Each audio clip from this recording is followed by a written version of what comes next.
ఉదయ్ గారు నమస్తే అండి. నమస్కారం మేడం. ఎలా ఉన్నారు సార్? చాలా బాగున్నాను మేడం. మీరు ఎలా ఉన్నారు? చాలా బాగున్నానండి. సో హ్యాపీ మిమ్మల్ని కలవటం. అంటే పర్టికులర్‌గా యూత్ ఆర్ యంగర్ జనరేషన్ ఎవరైతే ఉన్నారో వాళ్ళు ఇంటర్వ్యూస్ ఎలా అటెండ్ అవ్వాలి, అసలు వాళ్ళ కెరియర్‌ని ఎలా ప్లాన్ చేసుకోవాలి, వాళ్ళు ఉండాల్సిన విధానం ఏంటనేది పర్ఫెక్ట్‌గా మీరు ట్రైన్ అప్ చేస్తున్నారు వాళ్ళని. డెఫినెట్‌గా మేడం. నేను ట్రైనింగ్ ఇచ్చేటప్పుడు ఏంటంటే హ్మ్. ట్రైనింగ్‌తో పాటు గైడెన్స్ కూడా ఇస్తూ ఉంటాను. హ్మ్. సబ్జెక్ట్‌తో పాటు గైడెన్స్ యాహ్! కూడా ఇస్తాను. చాలా సబ్జెక్ట్ ఒకటి ఇస్తే ఇంపార్టెంట్ అది. సరిపోదండి. ఎగ్జాక్ట్‌లీ. దీంతో పాటు గైడెన్స్ కూడా అవసరం. హ్మ్. సో సబ్జెక్ట్ ఇచ్చిన తర్వాత గైడెన్స్ దగ్గర స్ట్రగుల్ అవుతూ ఉంటారు హ్మ్. చాలామంది. సో నేనేంటంటే ట్రైనింగ్ చెప్పడంతో పాటు, నేను సబ్జెక్ట్ ఇవ్వడంతో పాటు at the same time guidance కూడా ఇస్తూ ఉంటాను. హ్మ్. సో ఈ గైడెన్స్‌లో ఏమేమి వస్తాయంటే, సో ఇంటర్వ్యూస్‌ని ఎలా క్రాక్ చేయాలి? హ్మ్. ఇంటర్వ్యూస్‌లో ఫాలో అవ్వాల్సిన టిప్స్ ఏంటి? హ్మ్. ఒక ప్రొఫెషనల్ లాగా ఎలా మనం ఎగ్జాక్ట్‌లీ. ఇంటర్వ్యూస్ అటెండ్ అవ్వాలి? అటెండ్ అవ్వాలి. అట్ ద సేమ్ టైమ్ ఏదైనా సర్టిఫికేషన్స్ అవసరం ఉంటే ఎలా చేయాలి? హ్మ్. ఏదైనా ఇంటర్వ్యూ క్వశ్చన్స్ ప్రిపేర్ అవ్వాలంటే ఎలా ప్రిపేర్ అవ్వాలి? హ్మ్. రెజ్యూమే ప్రిపరేషన్ ఎలా చేసుకోవాలి? హ్మ్. సో ట్రైనింగ్ ఇచ్చి అయిపోయింది అంటాం మన దగ్గర లేదు మేడం. మన దగ్గర హ్మ్. ఏంటంటే ట్రైనింగ్‌తో పాటు గైడెన్స్ ఇవ్వడం వల్ల lot perfect of people are guidance. Getting placed. Hmm. చాలా మంది ప్లేస్ అవుతున్నారు. ఇన్ ద వేల లాస్ట్ మంది 10 కదండీ! Days, yeah! లాస్ట్ 10 డేస్‌లో 8 ఆఫర్స్ వచ్చినాయి madam. Wow! Super. In the last 10 days. ఇప్పటి వరకు గ్రాఫ్ చూసుకుంటే ఇప్పటిదాకా గ్రాఫ్ చూసుకుంటే majority of the people got placed. Wow! చాలా మంది సూపర్. ప్లేస్ అయి ఉన్నారు. హ్మ్. ఎందుకంటే పర్సనల్ కేర్ ఎక్కువ ఉంటుంది మేడం మన దగ్గర. అది ఇంపార్టెంట్ చాలా. యాహ్! ఇక్కడ ఏంటంటే నార్మల్ ట్రైనర్స్ ఎలా ఉంటారు అంటే, ఆ! సో వి ఆర్ కంప్లీటెడ్, అక్కడి మాదయిపోయింది, వరకు అయిపోతుంది. అయిపోయింది, బట్ ఆ గైడెన్స్ మీకు అనేది మాకు ఎక్కడ సంబంధం లేదు ఉండదు. అన్నట్లు ఉంటుంది. Will take care of our students as a family. హ్మ్. సో అందుకని మనకి బాగా గుర్తింపు వచ్చింది. సక్సెస్‌కి రీజన్ అదే అయ్యుండొచ్చు యాహ్! మేబీ. డెఫినెట్‌గా నిజంగా. మేడం. ఫైన్. అందుకే రిఫరల్స్ ఎక్కువ ఉంటారు. రైట్. ఇప్పటి వరకు మాట్లాడుకున్న దాంట్లో ఫస్ట్ అన్నదే టాపిక్ ఇంటర్వ్యూస్ అటెండ్ అవ్వడం. యాహ్! ఒక మేడం. ఇంటర్వ్యూ క్రాక్ చేయాలంటే అదో పెద్ద గగనం అయిపోయింది వాళ్ళ రోజుల్లో. అవును. చాలా అనుకుంటాం, బాగా ప్రిపేర్ అయిపోతాం, సబ్జెక్ట్ గురించి బాగా బట్టి పట్టేస్తారు, లేకపోతే మొత్తం అంతా బానే ఉంటుంది. హ్మ్. రేపు ఇంటర్వ్యూ అనగా స్టార్ట్ అవుతుంది సార్ ప్రాబ్లమ్ అసలు. అవును. అసలు ఒక ఇంటర్వ్యూ వెళ్ళే ముందు ఒక వ్యక్తి ఎలా ఉండాలి? either he so or she డెఫినిట్‌గా ఎవరైనా. కాన్ఫిడెన్స్ అనేది చాలా ఇంపార్టెంట్ అండి. ఓకే. కాన్ఫిడెన్స్ అనేది చాలా ఇంపార్టెంట్. ఆ కాన్ఫిడెన్స్ ఎలా వస్తది అంటే, బాగా సబ్జెక్ట్ నేర్చుకున్న తర్వాత, కమ్యూనికేషన్ స్కిల్స్ బాగా ఇంప్రూవ్ చేసుకున్న తర్వాత కాన్ఫిడెన్స్ బాగా వచ్చేస్తది. ఓకే. ఇంకొకటి ఏంటి అంటే, సబ్జెక్ట్ బాగా నేర్చుకున్నప్పుడు, లేదంటే కమ్యూనికేషన్ స్కిల్స్ వీక్‌గా ఉన్నప్పుడు, కార్పొరేట్ ఎన్విరాన్మెంట్ గురించి అవగాహన లేనప్పుడు ఏంటి అంటే హెసిటేట్ అవుతూ ఉంటారు ఫస్ట్ ఆఫ్ ఆల్. నేను చాలామంది స్టూడెంట్స్‌ని చూశాను. వాళ్ళు క్యాంపస్‌కి ఇచ్చినప్పుడు, అంటే ఆఫీస్‌కి వచ్చి ఇంటర్వ్యూస్ ఇస్తున్నప్పుడు, ఒక 10 మెంబర్స్ ఉంటే నన్ను చివరి చేస్తే బాగుండు, నన్ను చివరి చేస్తే బాగుండు అన్నట్లు ఉంటారు. అమ్మో ఇంతమందిలో మనకెక్కడ వస్తుందిలే, అవును. ఇది ఒక ఫీలింగ్ అవును. ఉంటుంది మళ్ళీ. సో ఇలానే కొంతమంది వర్చువల్‌గా ఇంటర్వ్యూస్ తీసుకుంటూ ఉంటారు. వర్చువల్‌గా ఇంటర్వ్యూస్ తీసుకునేటప్పుడు ఏంటంటే, వాళ్ళు త్రూ ఆన్‌లైన్ ఇంటర్వ్యూస్ అటెండ్ అవుతూ ఉంటారు. సో వాళ్ళేంటంటే కెమెరా ఆఫ్ చేసుకొని మేము కనపడుకుంటే బాగుండు అనుకుంటారు. రిక్రూటర్స్ వాయిస్ ఒకటి అడిగినంత వరకు వినపడితే చాలు. రిక్రూటర్స్ అడిగినంత వరకు వాళ్ళు వీడియో ఆన్ చేయరు.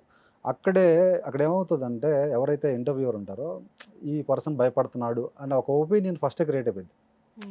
మనం హెసిటేషన్ అనేది పక్కన పెట్టాలి. ఫస్ట్ ఆఫ్ ఆల్ ఇంటర్వ్యూస్‌కి వెళ్ళేటప్పుడు మనం బాగా కమ్యూనికేషన్ స్కిల్స్ ఉండి, బాగా సబ్జెక్ట్ ఉంటే కాన్ఫిడెన్స్ ఆటోమేటిక్‌గా వచ్చేస్తది. సబ్జెక్ట్ ఉండి కమ్యూనికేషన్ స్కిల్స్ లేకపోయినా కొంచెం హెసిటేషన్ ఉంటది. ఎగ్జాక్ట్లీ. సో లేకపోయినా కూడా కొంచెం హెసిటేషన్ లేకుండా ధైర్యంగా అటెండ్ అయితే వాళ్ళు ఆ ధైర్యానికి మెచ్చుకుంటారు. ఎలా సార్ అది ఎలా అధిగమించాలి అసలు? సో డెఫినెట్‌గా మేడం, 1, 2 ఇంటర్వ్యూస్ అటెండ్ అయితే ఆటోమేటిక్‌గా అదే తెలుస్తుంది. తెలుస్తుంది. లేదంటే గైడెన్స్ ద్వారా డెఫినెట్‌గా ఏంటి అంటే, గైడెన్స్ ఇస్తే ఇదిగో ఫస్ట్ ఇలా ఉంటది, మనం ఇలా చేయాలి అని చెప్తే ఏంటంటే, గైడెన్స్ ద్వారా ఆ ఫియర్ పోయిద్ది. అవును. నా స్టూడెంట్ ఉన్నాడు కృష్ణమారుతి అని రీసెంట్‌గా. Completely non IT background. Completely non IT background. Okay. So నిన్న వర్చువల్‌గా డెలాయిట్ కంపెనీలో ఇంటర్వ్యూస్ అటెండ్ అయ్యారు. ఓహ్! సూపర్. క్రాక్ చేశాడు. వావ్! అలానే క్యాప్‌జెమినీ కంపెనీలో first round of interview attend అయ్యాడు, క్రాక్ చేశాడు. సెకండ్ రౌండ్ ఆఫ్ ఇంటర్వ్యూకి ఆఫీస్‌కి రమ్మన్నారు. తను ఫస్ట్ టైమ్ ఒక కార్పొరేట్ ఆఫీస్‌లో ఓకే. అడుగుపెట్టడం ఫస్ట్ టైమ్. సో నేను గైడెన్స్ ఇస్తా ఉన్నాను. ధైర్యంగా వెళ్ళొచ్చాడు. సూపర్. డెఫినెట్‌గా ఏంటంటే, ఇక్కడ విషయం ఏంటి అంటే, గైడెన్స్ అనేది చాలా ఇంపార్టెంట్. అలాంటిది. At the same time second పాయింట్‌కి వస్తే ఇక్కడ స్టూడెంట్స్ అనేవాళ్ళు కొంచెం ప్రొఫెషనల్‌గా వెళ్తే బాగుంటుంది ఆఫీస్‌కి. ఈ పాయింట్ నేను చాలా సార్లు విన్నాను సార్. అంటే ఇంటర్వ్యూయర్స్ ఎవరైతే ఇంటర్వ్యూ చేసే వాళ్ళు ఉంటారో వాళ్ళు కూడా ఎంత అన్‌ప్రొఫెషనల్ గా రావడం ఏంటి అని అక్కడ మాటలు పడుతూ ఉంటారు చాలా మంది. డెఫినెట్‌గా. ఇదే పాయింట్ రేజ్ చేస్తూ ఉంటారు. ప్రొఫెషనల్ గా ఉండాలంటే what is mean by professional అంటే ఏంటి అసలు? నేను చెప్పాను కదా మేడం, నా స్టూడెంట్ కృష్ణమారుతి ఇంటర్వ్యూకి వెళ్ళేటప్పుడు చాలా ప్రొఫెషనల్‌గా రెడీ అయ్యాడు. ఓకే. కొంచెం షర్ట్ అరేంజ్ చేసుకోలేదు. నేను అన్నాను, ఇంత నీట్‌గా రెడీ అయ్యావు కదా, షర్ట్ కూడా కొంచెం అరేంజ్ చేసుకుంటే ఇంకా ప్రొఫెషనల్‌గా కనిపిస్తావు కదా. ఓకే. ఫస్ట్ ఆఫ్ ఆల్ మన ప్రొఫెషనల్ లుక్స్ అనేవి చాలా ఇంపార్టెంట్, లుక్కే ఇంపార్టెంట్. చాలా ఇంపార్టెంట్. ఇంటర్వ్యూవర్ ఒక ఇతను ప్రొఫెషనల్ కాదనేది ఫస్ట్ ఇంప్రెషన్ అనేది మనకి లుక్స్లోనే బయటపడుతుంది. లేదు విపరీతంగా బియర్డ్ పెంచేసుకొని ఎలా పడితే అలా బట్టలు వేసుకొని వెళ్ళి కార్పొరేట్ ఎన్విరాన్మెంట్లో కనబడితే వాళ్ళకి ఏంటంటే ఫస్ట్ ఇంప్రెషన్ నెగిటివ్ ఉంటుంది. ఇది ఒకటి సెకండ్ పాయింట్ మేడం, మనం ప్రొఫెషనల్గా కనిపించడం వెళ్తేనే కరెక్టా ఇది కూడా అలా ఏమి ఉండదు మేడం. ప్రొఫెషనల్గా వెళ్ళడం అంటే మనం నీట్గా హెడ్ బాత్ చేసి, లేదంటే ఒక బియర్డ్ ఉంటే బియర్డ్ షేప్లో పెట్టుకొని, లేదంటే క్యాజువల్ డ్రెస్ అయినా వేసుకోవచ్చు. బట్ డెఫినెట్గా ఏంటంటే కప్స్ పెట్టుకొని టక్ చేసుకొని షూస్ వేసుకుని వెళ్తే కొంచెం ప్రొఫెషనల్గా ఉంటుంది. ఫార్మల్స్ వేసుకుంటే అది ప్రొఫెషనలిజం అని కాదు. అలానే కొంచెం లేడీస్ కూడా కొంచెం ప్రొఫెషనల్గా వెళ్తే ఏంటంటే అది సెకండ్ పాయింట్ యాడ్ అడ్వాంటేజ్ అవుతుంది. So when it comes to the third point, మనం ఫస్ట్ విష్ చేయాలి ఇంటర్వ్యూవర్కి. ఇంటర్వ్యూవర్కి మనం విష్ చేస్తే చాలా బాగుంటుంది. ఏంటి అంటే హాయ్ గీతాంజలి గారు హౌ ఆర్ యూ అని అనుకోండి, అది కొంచెం ఒక పాయింట్ని యాడెడ్ అడ్వాంటేజ్గా చేస్తుంది అనమాట. సో కంఫర్ట్ తను వచ్చి hi Uday how are you అనేదాకా మనం వెయిట్ చేసే బదులు మనమే విష్ చేస్తే వాళ్ళు కూడా అదే విధంగా రిసీవ్ చేసుకుంటారు. Hi Uday how are you doing అంటారు. సో అలా మనం విష్ చేస్తే కన్వర్జేషన్ చాలా హెల్తీగా స్టార్ట్ అవుతుంది. ఇది ఒక key point. Third point. Fourth పాయింట్కి వచ్చేసరికి డెఫినెట్గా వాళ్ళు ఏంటంటే స్టార్టింగ్ వాళ్ళ ఇంట్రడక్షన్ ఇస్తారు. ఇంటర్వ్యూస్ ఏంటంటే వాళ్ళ ఇంట్రడక్షన్ ఇస్తారు. వాళ్ళేంటి, వాళ్ళ రోల్ ఏంటి, వాళ్ళ ప్రాజెక్ట్ ఏంటి అనేది వాళ్ళ ఇంట్రడక్షన్ ఇచ్చిన తర్వాత నెక్స్ట్ వాళ్ళు క్యాండిడేట్ని tell me about yourself అని చెప్పేసి, గివ్ మీ యువర్ ఇంట్రడక్షన్ అని చెప్పేసి ఇలా అడిగినప్పుడు ఏంటంటే మెజారిటీ ఆఫ్ అవర్ పీపుల్ ఏం చేస్తారంటే మన క్యాండిడేట్స్ ఒక 1 లైన్ తోటి లేదా 2 లైన్స్ తోటి క్లోజ్ చేస్తారు, which is not at all good. ఎందుకంటే మన గురించి మనము చెప్పుకోలేకపోతే డెఫినెట్గా అక్కడ మనం ఫెయిల్ అవుతామండి. అట్లీస్ట్ ఒక 3 to 4 minutes మన గురించి ఒక స్ట్రాంగ్ ఇంట్రడక్షన్ ఇవ్వగలిగితే, ఒక స్ట్రాంగ్ ఇంట్రడక్షన్ అంటే సో మీరు వర్క్ ఎక్స్పీరియన్స్ ఏంటి, పాస్ట్ మీరు చేసిన అచీవ్మెంట్స్ ఏంటి, మీకు ఇంట్రెస్ట్ ఏంటి, మీ హాబీస్ ఏంటి, మీరు పాస్ట్లో అచీవ్ చేసిన చెప్తే అంటే 1-2 minutes వరకు మనం మాట్లాడాలా ఎలా అండి? అట్లీస్ట్ ఒక 3 to 4 minutes మాట్లాడితే ఏంటంటే 3 to 4 minutes కనుక మాట్లాడితే ఏమవుతుందంటే మనం కాన్ఫిడెంట్ పర్సన్, ఇతను ఏ వర్క్ ఇచ్చినా చేయగలడు అన్న కాన్ఫిడెన్స్ వాళ్ళకు వస్తుంది. ఇక్కడ ఎలా అంటే మేడం ఇంకొక పాయింట్లో మీకు చెప్పాలి అంటే ఇంటర్వ్యూవర్కి నేను ఏ వర్క్ ఇచ్చినా చేయగలను అన్న కాన్ఫిడెన్స్ మనం ఇస్తున్నాం వీటన్నిటి ద్వారా. ఇంటర్వ్యూవర్కి ఇవన్నీ చెప్పి ఎలాంటి వర్క్ ఇచ్చినా నేను కంప్లీట్ చేయగలను అన్న సమాధానాన్ని మనం వాళ్ళకి ఇస్తున్నాం వీటన్నిటి ద్వారా. వాళ్ళకి కావాల్సింది కూడా అదే అండి. ఎండ్ ఆఫ్ ది డే వాళ్ళకి ఒక వర్క్ మనకి ఇచ్చినప్పుడు మనం కంప్లీట్ చేయగలిగిన సత్తా ఉందా లేదా అనేది వాళ్ళు చెక్ చేస్తారు ఫస్ట్. అలానే కొంతమంది సమాధానం అడిగినప్పుడు, కొంతమంది ఇంటర్వ్యూస్ క్వశ్చన్స్ అడిగినప్పుడు ఏంటంటే 1 word ఆన్సర్స్ తోటి ముగిస్తూ ఉంటారు. ఇది 5th పాయింట్. 1 word ఆన్సర్స్తో ముగిస్తూ ఉంటారు. సో అది which is not at all good thing అండి. ఈ మధ్య కాలంలో నేను వన్ ఆఫ్ మై ఫ్రెండ్ వీళ్ళతో మాట్లాడినప్పుడు అండి, ఇలా కమ్యూనికేషన్ స్కిల్స్ అనేవి సరిగ్గా లేవు, నేను ఇంటర్వ్యూకి అటెండ్ అవ్వాలి, ఎలాగో నాకు భయం వేస్తోందని మాట్లాడారు. అంటే ఒక ఇంటర్వ్యూకి అటెండ్ అయ్యే పర్సన్కి కమ్యూనికేషన్ స్కిల్స్ అనేవి ఎంతవరకు అవసరం అని మీరు చెప్తారు? సో డెఫినెట్లీ అండి, కమ్యూనికేషన్ స్కిల్స్ అనేది ఎందుకు ఇంపార్టెంట్ అనేది చాలా మంచి ప్రశ్న. ఎందుకంటే చాలామందికి ఈ పాయింట్లో మిస్గైడెన్స్ ఉంది.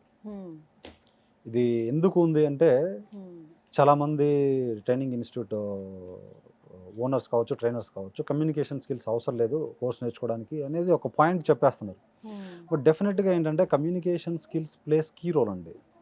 ఎందుకు కీ రోల్ ప్లే చేస్తాయి చెప్పమంటారా? మనకి ఒక ఆఫీస్లో వర్క్ అంతా కూడా మ్యాక్సిమం ఇంటర్నేషనల్ క్లయింట్స్ నుంచి వస్తుంది. యుఎస్ నుంచి కావచ్చు, యూకే నుంచి కావచ్చు, కెనడా నుంచి కావచ్చు, ఆస్ట్రేలియా నుంచి కావచ్చు, సో ఇట్లా నార్త్ ఏషియా నుంచి కావచ్చు, సో ఏషియన్ కంట్రీస్ నుంచి కూడా మనకి వర్క్ వస్తుంది ఇండియాకి. సో మనం ఆ క్లయింట్స్ తోటి మనం మాట్లాడేటప్పుడు మనకున్న మన నేటివ్ లాంగ్వేజ్ తోటి మనం మాట్లాడలేం కదా. మనకున్న నేటివ్ లాంగ్వేజ్ తోటి వాళ్ళతో కమ్యూనికేట్ చేయలేము. ఇంటర్నల్గా we can communicate in our native language.